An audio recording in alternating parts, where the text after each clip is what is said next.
All right, let's talk about the Global Perspectives coursework. You know, that big project that might be looming over your head? Well, today we're going to crack the code and turn what feels like a giant mountain into a clear, totally manageable path to success. And hey, if you've been staring at that syllabus, feeling a little bit lost, or maybe a lot overwhelmed, you're not alone, I promise. It's a huge undertaking, and it's totally normal to feel like, where do I even begin? But you can relax, because you're in the right place. We're going to break this whole thing down piece by piece and build you a roadmap that you can follow from start to finish. You're going to tackle this with confidence. So, first things first, let's really get our heads around this mission. What is this coursework actually about? And maybe more importantly, why does it matter so much for your grade and for you?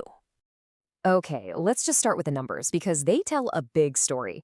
Your team project and your individual report, they aren't just little homework assignments. Together, they make up a massive 65% of your final grade. So yeah, getting this stuff right is absolutely crucial.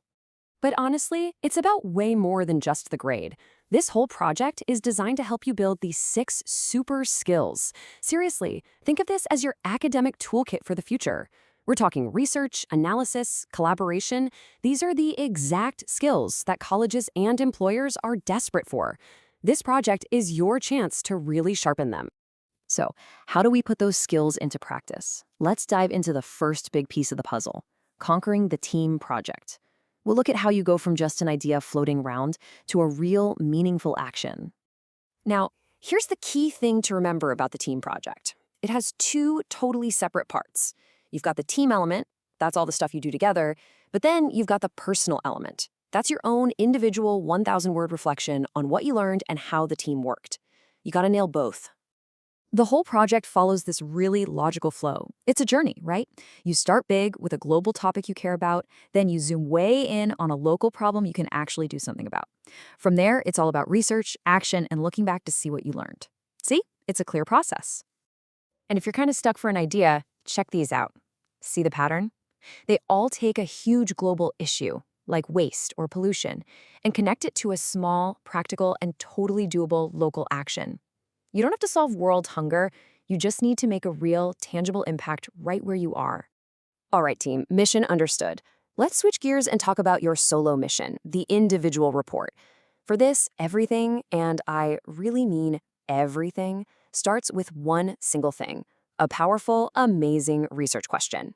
So what makes a question great? Well, it pretty much boils down to these 3 things. It's got to be concise, short, and to the point. It has to be complex, which is just a fancy way of saying you can't answer it with a quick Google search. And this is the big one. It has to be arguable. There has to be more than one possible answer. If you're sitting there thinking, how do I even write a question like that? Well, these sentence starters are your new best friends. Using phrases like, to what extent, or what are the impacts of, automatically pushes your brain beyond a simple yes or no answer and straight into the good stuff, real analysis. Look, finding that perfect question isn't a single aha moment. It's a process. You just follow these steps. Start with something broad you're actually curious about, do a little digging, and then start narrowing it down. Trust me, drafting a few different versions is a game changer. It lets you see the problem from different angles till you find the one that really clicks. Okay, let's talk about the essential tools of the trade. Doesn't matter if you're working with your team or flying solo, rock-solid research and proper referencing are completely 100% non-negotiable. Listen, this is so important. Referencing isn't just about avoiding trouble. It's about building your own credibility.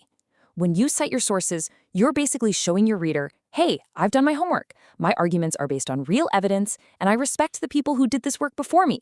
It makes your own work so much stronger. And let's just demystify this whole thing right now, because it's not scary.